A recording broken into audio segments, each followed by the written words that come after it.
Regreso en pausa. Edmundo González insiste en vencer y lograr un cambio político. Sin cambio, más protestas.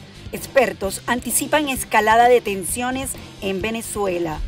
Rehenes como negocio. Marco Rubio acusa a Venezuela de supuestamente usar a estadounidenses como moneda de cambio. Hola amigos de Impacto Venezuela, feliz martes, soy Yasmín Velasco y hoy 15 de enero de 2025 les presentamos las noticias más destacadas del día en nuestro noticiero estelar. El líder de la oposición, Edmundo González Urrutia, durante un encuentro con venezolanos en Guatemala, reiteró que regresará a Venezuela cuando la oportunidad lo permita y aseguró que pronto hará valer la voluntad expresada por los ciudadanos el pasado 28 de julio en la elección presidencial. Este es el primer país que visita Edmundo González tras la juramentación de Nicolás Maduro y forma parte de su peregrinar en búsqueda de aliados internacionales. Aymara Alonso nos da los detalles. El líder de la oposición, Edmundo González Urrutia, durante un encuentro con venezolanos en Guatemala, luego de arribar a este país este martes en horas de la tarde, reiteró que va a regresar a Venezuela cuando la oportunidad lo permita y así poder hacer respetar los resultados del pasado 28 de julio. Teníamos toda la intención de asumir el poder el 10 de enero, pero por diversas razones que no vale la pena entrar en consideración, lo estamos dejando para cuando la oportunidad nos los permita y nos los haga hacer valer la expresión de 8 millones de venezolanos que votaron por nosotros en las elecciones del pasado 28 de julio. Durante el encuentro con la diáspora, González también se refirió a las detenciones de sus familiares y consideró que aunque Nicolás Maduro cada vez está más aislado y mantiene el rechazo de la comunidad internacional, no ha dejado de lado las represalias. Este es un régimen que está cada día más débil y más solo, pero no menos peligroso, porque en la medida en que está débil, en esa misma medida suele ser más peligroso, como lo está haciendo con mucha gente, incluyendo a mis familiares que los tienen secuestrados, como lo hicieron con María Corina en un intento también por llevársela detenida el día pasado. De acuerdo al Comando con Venezuela, la visita de González Urrutia a Guatemala forma parte de la agenda internacional del líder de la oposición y que también lo llevará a otros destinos de Latinoamérica. Reportó desde Caracas Aymara Alonso para Impacto Venezuela. Fin de las grandes manifestaciones tras la juramentación de Maduro. Para el analista político Daniel Arias, las protestas no se acabarán hasta que no exista un verdadero cambio en el país. A su juicio, la política internacional jugará un papel importante en los posibles escenarios que se presenten en los próximos días de forma interna. Estefanía García nos cuenta más. Según el politólogo Daniel Arias, las grandes manifestaciones en el país no se extinguirán debido a que la crisis aún no se ha solucionado. Insistió que lo que pase en Venezuela en las próximas semanas dependerá de factores externos. Hay, tanto a nivel nacional como internacional, un gran descontento con lo ocurrido el 28 de julio y el hecho de que empiece una nueva administración en Estados Unidos el próximo lunes 20, en la cual está a la vista un paquete masivo y agresivo de sanciones de todo tipo. Eso puede terminar de quebrar los 3 años de crecimiento económico y puede generar condiciones sociales de gran inestabilidad que volverían a colocar las manifestaciones en una materia de expresión del descontento popular.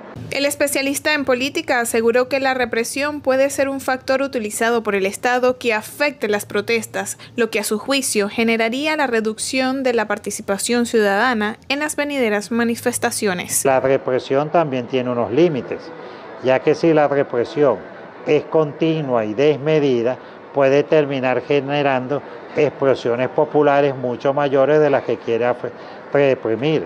Por lo tanto, esto es mientras la situación del país no se produzca una grave alteración económica que genere una grave alteración social, podemos decir que las manifestaciones van a estar en un modo reducido a lo que pudieran ser en condiciones normales.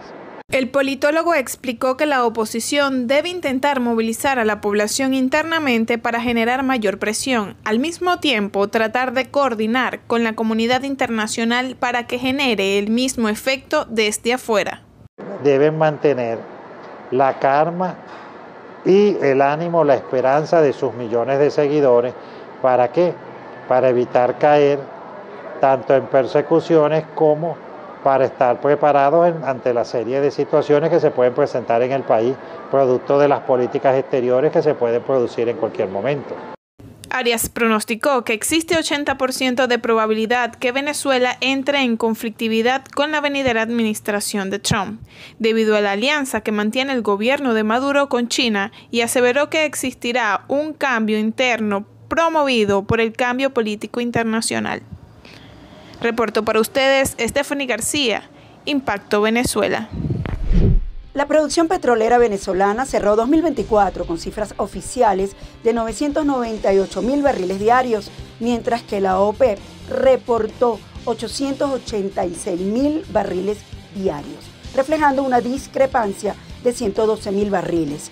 Aunque se observó un incremento interanual, la actividad exploratoria se mantiene en mínimos históricos, lo que plantea serias dudas sobre la sostenibilidad del crecimiento a mediano plazo, en un contexto de precios aún desfavorables para el crudo nacional. La información la tiene Génesis Pérez. El cierre de la producción petrolera en Venezuela en 2024 dejó cifras contrastantes. Según el gobierno, el país alcanzó 998.000 barriles por día. Sin embargo, las cifras registradas por la OPEP son mucho más bajas. 886.000 barriles diarios fue lo reportado por la Organización de Países Exportadores de Petróleo, evidenciando una discrepancia de 112.000 barriles. A pesar de esta diferencia, ambas fuentes coinciden en que hubo un crecimiento interanual significativo, con un promedio oficial de 921.000 barriles diarios, 17,6% más que en 2023. Sin embargo, este avance se da en un contexto de actividad exploratoria mínima. La OPEP reportó solo una plataforma activa en diciembre, una situación que se ha mantenido en mínimos históricos durante los últimos años. Este estancamiento en la infraestructura crítica plantea dudas sobre la sostenibilidad de la recuperación en el mediano plazo, especialmente cuando la producción nacional aún no alcanza el objetivo de 1 millón de barriles diarios. Hay escenarios que van desde de una caída de un mínimo de 40.000 barriles diarios hasta por encima de los 100.000, ¿no? Dependiendo de quién sea la fuente y cuán acceso a la información tenga, ¿no?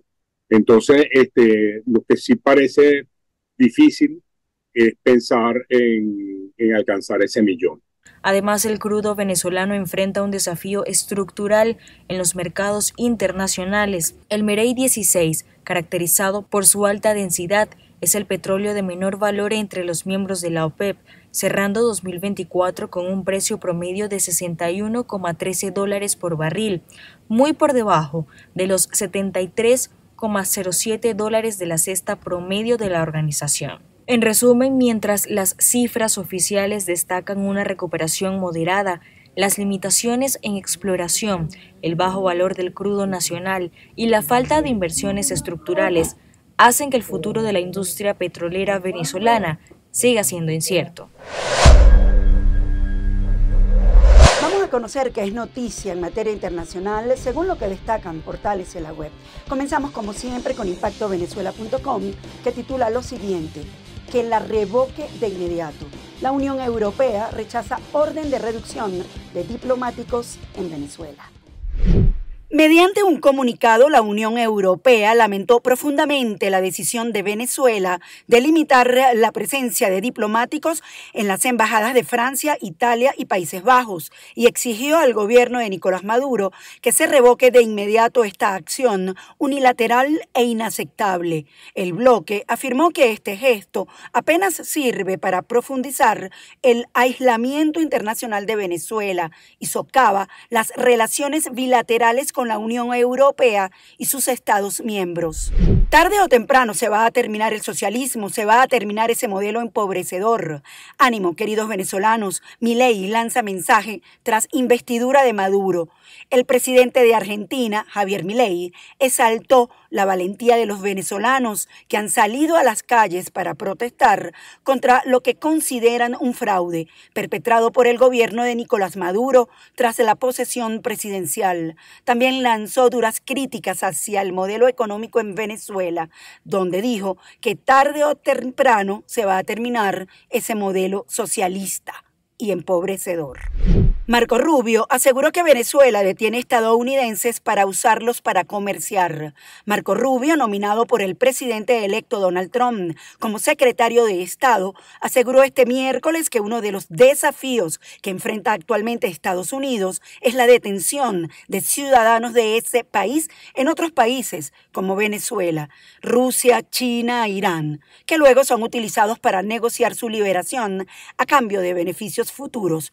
El presidente Nicolás Maduro informó recientemente que hay más de 150 extranjeros detenidos en Venezuela, acusados de supuestos planes terroristas, entre ellos efectivamente varios estadounidenses. El presidente saliente de Estados Unidos, Joe Biden, ha decidido este martes retirar a Cuba de la lista de países que patrocinan el terrorismo para fomentar la liberación de un número significativo de presos políticos, una decisión aplaudida por La Habana. El presidente de Estados Unidos, Joe Biden, retiró el martes a Cuba de la lista de países que patrocinan el terrorismo. El gobierno saliente de Biden afirmó que es para fomentar la liberación de un número significativo de presos políticos. El canciller cubano Bruno Rodríguez afirmó que Washington actúa en la dirección correcta, pero se quejó de que el bloqueo permanece. Realmente es algo que la gente lo esperaba mucho en este país. No hay derecho para poner a Cuba en la ley de terrorista, no hay ninguna prueba concreta de que Cuba participe en actos terroristas. Y pienso que ha sido un pretexto para un poco asesinar de hambre a este país. Un alto cargo del gobierno de Biden afirmó que Washington se coordinó con una serie de actores, incluida la Iglesia Católica. La idea es crear un entorno que favorezca la liberación de los defensores de los derechos humanos, incluidas las personas detenidas durante las protestas de julio de 2021, que se saldaron con un muerto y decenas de heridos, y tras las cuales cientos de manifestantes siguen encarcelados. Se espera que la liberación se dé en un corto plazo, incluso antes de que termine la administración de Biden el 20 de enero. La decisión puede ser revertida por el gobierno entrante del republicano Donald Trump. Biden ha decidido además tomar otras dos medidas que en la práctica echan abajo decisiones tomadas por Trump en su primer mandato. El demócrata suspenderá la capacidad de los estadounidenses para presentar reclamaciones en los tribunales de su país con respecto a propiedades cubanas, potencialmente expropiadas por el gobierno cubano desde 1959. Por 6 meses a partir del 29 de enero se suspenderá el título 3 de la ley Helms-Burton. Este título de la ley, aprobada en 1996, fue activado por Trump. Biden también rescindirá un memorando promulgado en junio de 2017 que prohíbe las transacciones financieras directas con algunas entidades cubanas. Durante más de 6 décadas, Washington ha impuesto a Cuba un embargo comercial que Trump endureció durante su primer mandato, al volver a incluir a la isla en su lista negra de patrocinadores del terrorismo, una medida que obstaculiza las transacciones y las inversiones, porque las empresas se exponen a sanciones estadounidenses. Pasamos a revisar los comentarios que nos dejan sobre la pregunta del día, que hoy está referida a las elecciones o megaelecciones que se realizarán este año en el país, sin importar lo que haya ocurrido el 28 de julio. ¿Estás dispuesto a participar en los próximos comicios? Los leemos. Por supuesto que no. ¿Para qué? Si el resultado siempre será el mismo. ¿Quién en su sano juicio va a votar ahora? Primero que entreguen las actas y después hagan sus elecciones. No votamos más, no vale la pena con ese Consejo Nacional Electoral.